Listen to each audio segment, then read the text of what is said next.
Showbiz Fanatics! Mag-inang Mami Min at Catherine Bernardo abay kumonsulta sa isang abogado. Totoo kaya ito ang lahat ng yan? But before that, if you haven't subscribed yet to my YouTube channel, please don't forget to like, share, and subscribe at hit mo na rin ang notification bell for more showbiz updates. Bago tayo magsimula sa ating updates for today's video, guys, ko po muna of course magpasalamat sa lahat ng mga legit viewers, subscribers, ng lahat ng mga legit na nagmamahal at sumusubaybay sa mga videos natin. Maraming salamat po. And for today's video, kung hindi nyo pa po napapanood yung ating pong latest updates, punta lang po kayo sa after this ating channel kung saan na nagsalita na pong isang veteranang actress patungkol sa tunay na relasyon at real score between Catherine Bernardo and Alden Richards. Dito po, hindi man niya tahasan na inamin ang patungkol sa bagay na ito. Pero if you're going to read between the lines, yung mga statement niya, mahahalata nyo na po. At ganon din naman kinatuwaan ng ilan sa mga posts ni Miss Maine Mendoza sa kanyang IG account kung saan sila po ay nagtala ng 1-year anniversary or isang taon na po silang kasal ni Mr. Arjo Atayde kung saan pinost niyang ilan sa mga kaganapan at spotted niya si Miss Catherine Bernardo sa tinatawag na yung wedding or siya parang magkakaroon muna ng party, no, bago po ikasal ang isang babae. So, dahil po dito ay talagang kinatuwaan to ng ilang mga netizen. So, let's go to our proper topic for today's video. Kung saan meron po kasi nag-circulate na news na si Mami Min at si Miss Catherine Bernardo di umano ay kumonsulta daw di umano sa isang abogado, no? So, kasi alam niyo po, matapos po kasi ng hiwalayan ni Miss Catherine Bernardo at ni Mr. Daniel Padilla, yung kanyang ex-boyfriend, ang dami na po sa social media na kumakalat na mga fake news patungkol po sa totoong dahilan ng hiwalayan nilang dalawa. Kung matatandaan niyo, last November 2023, naglabas po sila ng sabay na statement sa kanila pong naging desisyon na itigil na, stop na, break na sa kanilang relasyon dahil po sa mga hindi sinabing dahilan. So dahil dito naglabasan ng mga spekulasyon, may mga dumabas pa na mga balita na may malaki daw na pagkakautang ang pamilya ni Daniel kay Catherine, yung mga ganong bagay, diba? Pero wala naman pong maipakitang proof kung totoo ba talaga yung mga bali-balita na yon. And isa rin sa mga talaga namang medyo nakaka-lurky lang, nakakalokang balita, na meron na naman po lumabas na bantong balita na ito daw si Catherine Bernardo ay nag-file ng kaso laban kay Miss Catherine. Siyempre, alam niyo na kung sino po nagpapakalat, showbiz finds na naman.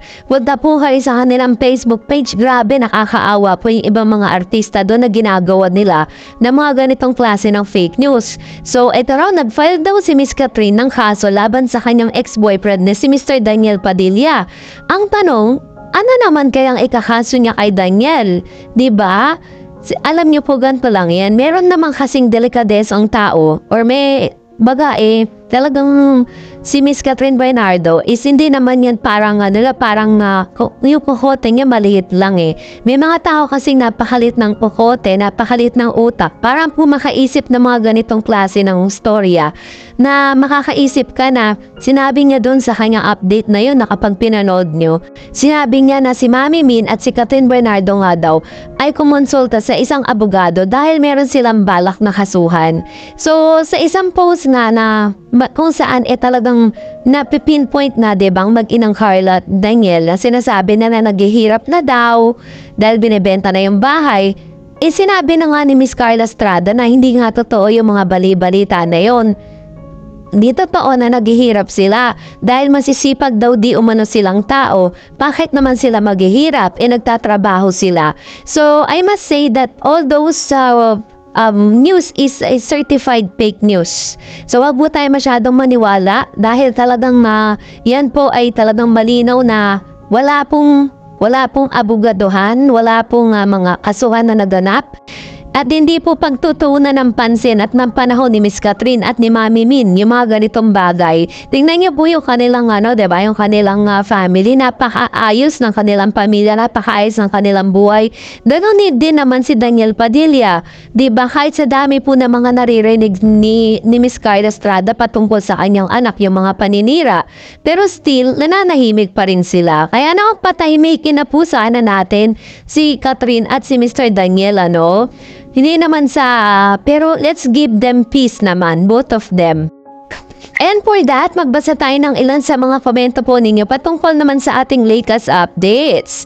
So, let's start off with Miss Mystical Gamer. Sabi niya, iwas-iwas muna sa BFF mong Dom, Kat. Baka sa susunod boyfriend na yan, wag mo na lang paasahin si Alden, Kat.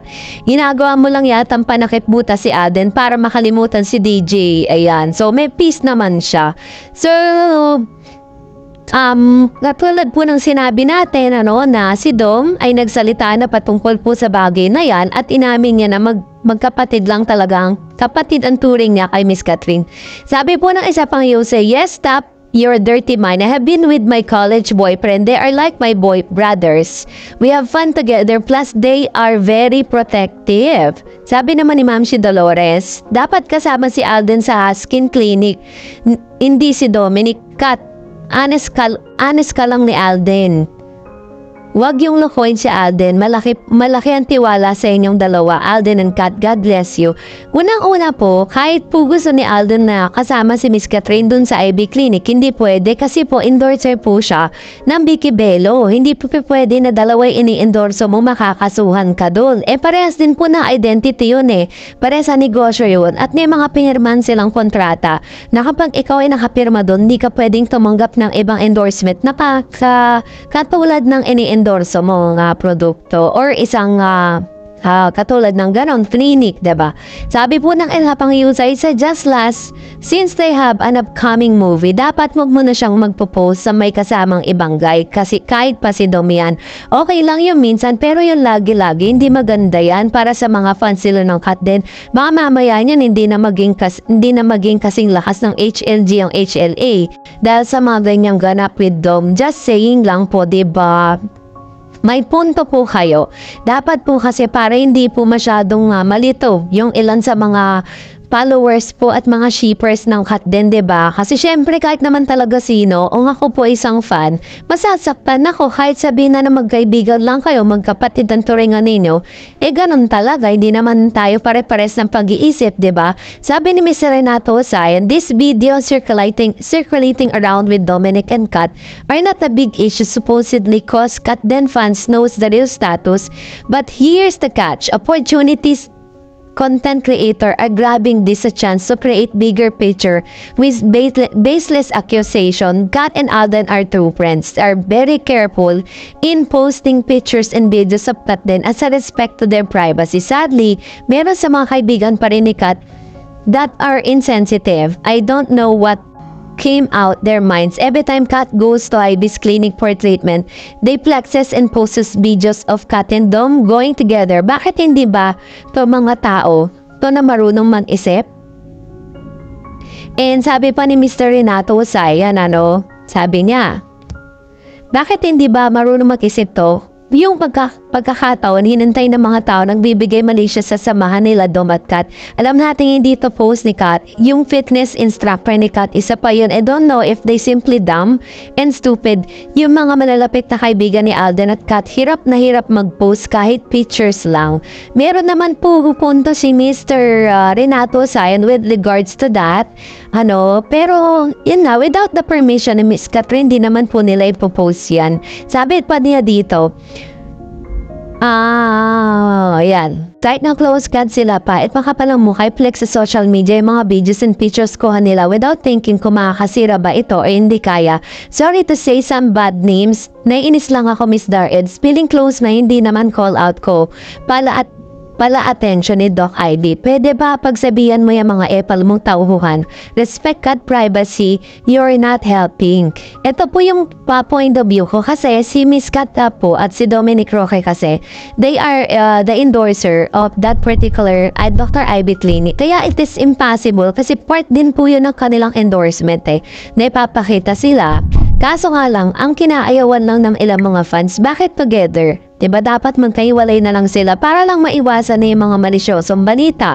At the same time, parang nakakasira kasi sila dun sa image ni Miss Kat Parang kahit na paulit-ulit na sinasabi ni Dominic Roque sa kanya po mga post, at paulit-ulit na sinasabi niyang they are parang sisters treatment lang talaga yung pinapakita niya kay Miss Kat, hindi po lahat kayang unawain yung mga ganong statement, diba?